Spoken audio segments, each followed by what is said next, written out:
नमस्ते and welcome to my channel Deepa's universe. आज मैं आपके साथ बात करूंगी मिथुन लग्न राशि वालों के लिए कैसा रहेगा जुलाई 2026 का महीना। अगर मैं आपके लिए बात करूं जुलाई माह की, तो यहाँ पे बहुत बड़े बड़े बदलाव होने वाले हैं।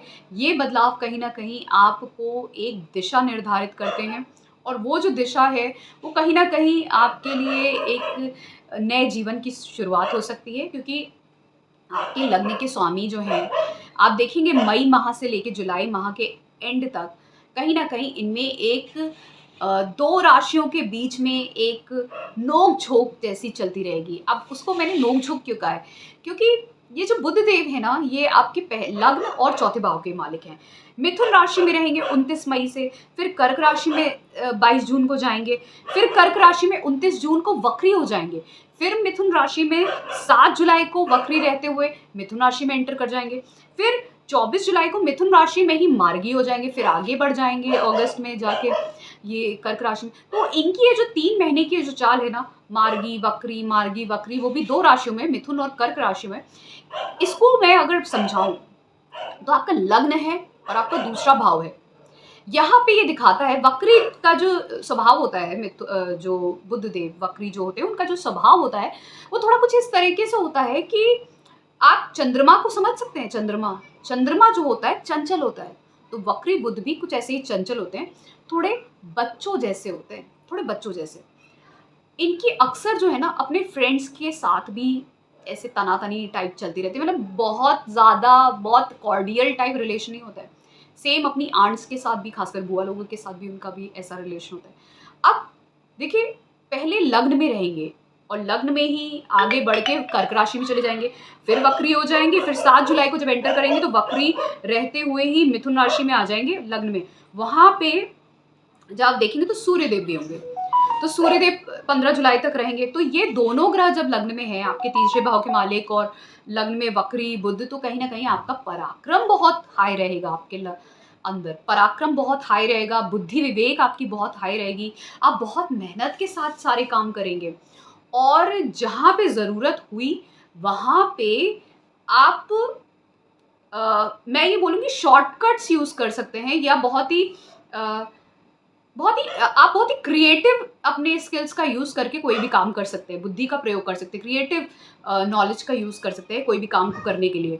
एक चीज़ ध्यान रखिएगा, जैसे मैंने बोला, थोड़े से वक्री बुद्ध वालों को क्या होता है ना, किस समय में क्या बात करनी है उनको समझ में नहीं आता। जब लग्न में है तो आप ध्यान रखिएगा किस समय में क्या बोलना है, थोड़ा सोच विचार लीजिएगा, फिर उसके बाद बोलिएगा। और उसके बाद मैं ये देखूंगी कि क्योंकि बुध लगभग पूरे ही माह 24 जुलाई को ये मार्गी हो जाएंगे मिथुन राशि में, लगभग पूरे ही माह ये वक्री ही रहने वाले हैं मिथुन राशि में। तो जब तक कि ये मिथुन राशि में वक्री ही रहेंगे तब तक कि आपको ये ध्यान देना है, आपके लग्न में आपको सोच समझ के कोई भी चीज़ बोलनी है, करनी है, लेकिन ये आपकी बुद्धि विवेक ज्ञान के लिए बहुत अच्छा है।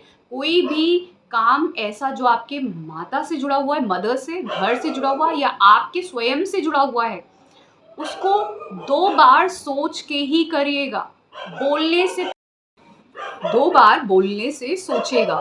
फिर उसके बाद अगर मैं बात करूं, ये सूर्य और बुध की जब बात हो गई, तो सूर्य देव आगे जाके कर्क राशि में एंटर कर जाएंगे 16 जुलाई को। वहां पे बृहस्पति देव होंगे। बृहस्पति और सूर्य अच्छे माने जाते हैं और दूसरे भाव में होंगे। यहाँ पर कहीं ना कहीं आप अपनी बात को, कोई भी बात है उसको मनवाने के लिए, परिवार से मनवाने के लिए थोड़ा ज़्यादा बल का प्रयोग कर सकते हैं अपने बातों से। ठीक है, आपको कोई बात मनवानी है, कोई भी चीज़ है, आप कुछ करना चाहते हैं, कुछ भी कहना चाहते हैं, एक्सप्रेस करना चाहते हैं, तो अपनी बात को एक्सप्रेस करने का एक तरीका होता है, लेकिन बात को मनवाने में हठी हो जाना, वो आप इस समय में कर सकते हैं परिवार के साथ। ठीक है, तो वहाँ पे आपको थोड़ा सा ध्यान देना है, क्योंकि है तो सूर्यदेव तीसरे भाव के मालिक, अच्छे नहीं माने जाएंगे आपके लिए। दूसरे भाव में रहते हुए आपको अपने बल का और अपने कम्युनिकेशन का प्रयोग सही से करना है इस माह में, क्योंकि यहाँ पे आपका कम्युनिकेशन ही गड़बड़ होते हुए दिखेगा। बहरहाल उसके अलावा धन के लिए तो और करियर के लिए तो बहुत ही अच्छा समय है। और आपको ये भी ध्यान रखना है कि जब आपके मैं बुद्धि और साथ में मैं बोलने के लिए इतना बात कर ही रही हूँ कम्युनिकेशन के लिए, तो किसी से भी हो कम्युनिकेशन आपका, खासकर सूर्य आपके सीनियर्स को भी बताता है, उनसे भी आपको अपने कम्युनिकेशन पे ध्यान रखना होगा यहाँ पे। फिर मैं उसके बाद शुक्रदेव की बात करूँ, शुक्रदेव 4 जुलाई से सिंह राशि में चले जाएंगे। सिंह राशि में ही रहते हुए ये आपके तीसरे भाव में रहेंगे, और शुक्र क्योंकि आपके 12वें भाव के मालिक हैं और साथ में आपके पंचम भाव के मालिक हैं, ये कहीं ना कहीं आपको ज्ञान में अच्छा देंगे। आप अगर आप अच्छा करना चाहते हैं अपनी एजुकेशन में, अपने ग्रोथ में, खासकर अगर आप आगे बढ़ना चाहते हैं, बुद्धि विवेक से कुछ आगे करना चाहते हैं, करियर में ग्रोथ चाहते हैं, हायर एजुकेशन के लिए चाहते हैं, चाइल्ड बर्थ के लिए प्रयास कर रहे हैं, ये इन सब चीज़ों के लिए, क्रिएटिव फील्ड में है, सोशल मीडिया क्रिएटिव फील्ड में, उनके लिए भी अच्छा है। ट्रैवल्स हो सकते हैं, आपके बच्चों के ट्रैवल्स हो सकते हैं इस समय में।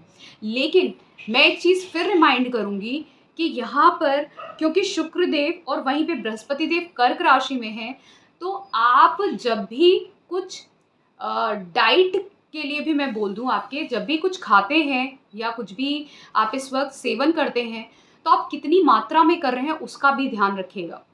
अब मैं ये इसलिए बोल रही हूँ क्योंकि यहाँ पर जो मंगल देव हैं, जो आपके छठे भाव के मालिक हैं, वो 12वें भाव में होंगे इस माह में, वृषभ राशि में 20 जून से। तो क्योंकि यहाँ पर रहेंगे 12वें भाव में, तो आपकी हेल्थ गड़बड़ हो सकती है, नींद नहीं आएगी, हेल्थ गड़बड़ होगी, डिस्टर्ब्ड होगी, तो ये आपको ध्यान रखना है। और जब ऐसे ग्रह होते हैं, देखिए बृहस्पति के जस्ट नेक्स्ट हाउस में शुक्र है, धन के लिए अच्छा है, करियर के लिए अच्छा है, लेकिन आपको अपनी वाणी पे संयम रखना है और अपनी हेल्थ पे ध्यान देनी है। अननेसेसरी फूड नहीं खाना है, ठीक है, खाने पे ध्यान रखना है, गुस्से पे कंट्रोल करना है, ठीक है। आपको इस समय में पार्टी करने का मन कर सकता है, इंजॉय करने का, बेड प्लेजर्स मन कर सकता है, आप कंफर्ट्स इंजॉय करने के लिए सोच सकते हैं। आपको लगेगा कि मैं कहीं रात को घूमने जाऊं, या रात को देर रात तक आप जाग सकते हैं, ठीक है, तो वो नींद डिस्टर्ब करता है, ठीक है, मंगल जब यहाँ पे होंगे, तो इसीलिए हेल्थ पे ध्यान देना है आपको यहाँ पे। फिर ट्रैवल्स डेफिनेटली फॉर श्योर दिखते हैं उस समय में आपके, चाहे छोटे हों चाहे बड़े हों, चाहे आप खुद से ट्रैवल कर रहे हैं कहीं अपने कंफर्ट्स के लिए, एंजॉय करने के लिए। देखिए जब भी सौम्य ग्रह तीसरे भाव में होते हैं ना, तो इजी फ्लो ऑफ मनी होता है और आप कहीं ना कहीं अपना इंजॉय ज़रूर करते हैं, ठीक है। उसके लिए ट्रैवल्स आपके ज़रूर हो जाते हैं, और मंगल भी उस वक्त 12वें भाव में रहेंगे, तो इसका चांस यहाँ पे बहुत ज़्यादा दिखता है। देखिए बृहस्पति देव दूसरे भाव में, छठे भाव को दृष्टि दे रहे हैं, अष्टम भाव को दृष्टि दे रहे हैं, सातवें दसम भाव को। करियर तो बहुत अच्छा ग्रो करने वाला है, जिनकी शादी में प्रॉब्लम्स चल रही थी वो भी सॉर्ट आउट हो जाएंगी, जॉइंट सोर्स ऑफ इनकम के लिए प्रॉब्लम चल रही थी, या आपको इन्वेस्टमेंट में लॉस हो रहे थे, तो सडन ग्रोथ होने लगेगी। फिर अगर किसी को कोई हेल्थ इशू था तो वो भी सॉर्ट आउट हो जाएगा। मतलब मैं ये बोल सकती हूँ कि अगर मंगल देव आपको हेल्थ इशू देंगे, तो आपका बृहस्पति, देखिए बृहस्पति देव दूसरे भाव में रह के खुद भी हेल्थ इशू देते हैं, क्योंकि खाने पीने का शौक हो जाता है, तो हेल्थ इशू होता ही होता है, किसी भी रीज़न से हो। लेकिन वो आपको रेमेडी और एक अच्छा डॉक्टर भी दे देते हैं साथ में, ठीक है, क्योंकि छठे और अष्टम भाव, तो डेली के जो इश्यूज़ है ना, वो भी आपके सॉर्ट आउट होते हुए इस समय में दिखेंगे। फिर उसके बाद राहु केतु की बात करें, देखिए राहु इस वक्त आपके 9वें भाव में, और केतु इस वक्त सिंह राशि में आपके शुक्रदेव के साथ रहेंगे। अब ये यहाँ पे रहेंगे, और वहीं राहु के नेक्स्ट हाउस में शनिदेव हैं। शनिदेव रेवती नक्षत्र में एंटर कर गए हैं और 27 जुलाई को वक्री हो जाएंगे। रेवती नक्षत्र में शनिदेव जब एंटर कर गए हैं दसम भाव में, ये ध्यान रखिए ये आपके लिए बहुत अच्छे हैं। बुध की राशि में आ गए हैं और आखिरी नक्षत्र है, बुध आपके लग्न और चौथे भाव के स्वामी। तो जो भी चीज़ें आपके कार्य क्षेत्र में आगे बढ़नी है, जो आप सोच रहे थे, क्योंकि लग्न के स्वामी हो जाते हैं बुधदेव, रेवती नक्षत्र में शनिदेव हैं और जो बुधदेव का नक्षत्र है, तो आप जो कुछ भी सोच रहे थे अपने करियर को लेके, या अपने घर को लेके, मदर को लेके, वो सारी चीज़ें अब आपका सफल होने वाले हैं। तो आपको करियर में ग्रोथ दिखेगी, अपॉर्चुनिटीज़ दिख सकती हैं, ग्रोथ दिखेगी, स्टेटस राइज होता हुआ दिखेगा। फिर साथ में राहु भी नवम भाव में रहते हुए आपको विदेश यात्राएं कराएंगे, अलग अलग जहाँ जहाँ पे आप कभी नहीं गए, वो आपके लिए नया देश ही हो जाता है, क्योंकि ना आप लैंग्वेज जानते हैं ना कल्चर जानते हैं, वहाँ पे आपका ग्रोथ होता हुआ दिखेगा। केतु शुक्र के साथ तीसरे भाव में है, धन भी आएगा लेकिन धन जाएगा भी। आपके ट्रैवल्स के चांसेस बहुत ज़्यादा बनते हैं, शॉर्ट डिस्टेंस ट्रैवल के चांसेस बनते हैं। कहीं ना कहीं आप लव रिलेशनशिप में एक थोड़ा सा डिस्टर्बेंस होगा थोड़े टाइम के लिए, लेकिन वो डिस्टर्बेंस भी बहुत माइन्यूट लेवल पे होगा, सेपरेशन जैसा फील हो सकता है, या आप थोड़े टाइम के लिए बात ना करें, इस तरीके की चीज़ें हो सकती हैं। लेकिन फिर भी यहाँ पे मैं आपको ये बोलूँगी, ईजी फ्लो ऑफ मनी और कंफर्ट्स को एंजॉय करने का समय रहेगा ये आपके लिए।